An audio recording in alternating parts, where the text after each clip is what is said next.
Il-ftehim iffirmat mir-rettur tal-Università l-Professur Alfred Vella u l-Kap Eżekuttiv tal-Malta Enterprise Kurt Farrugia ser joffri appoġġ u għarfien lil startups ġodda.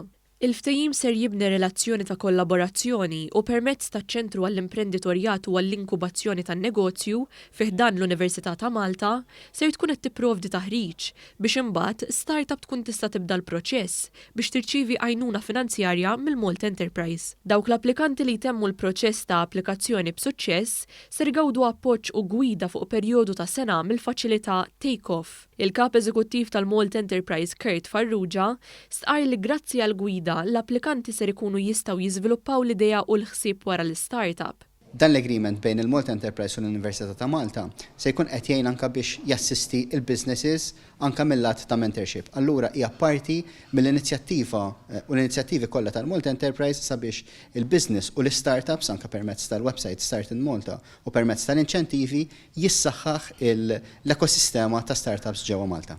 Min-naħa tiegħu ir-rettur tal-Università l-Professur Alfred Vella sostna li t-taħriġ għandu impatt dirett fuq ir-rata ta' tkabbir ta' negozji ġodda. Nużaw l-expertise li għandna on board fl-Università biex nittrejnjaw aktar u aktar nies f'dak li għandu x'jaqsam mal-intrapriża u li nagħtu l-kompetenzi lil min irid jikkonverti idea jew riżultat ta' riċerka fi prodott kummerċjali jagħmel dan b'aktar faċilità u effiċjenza.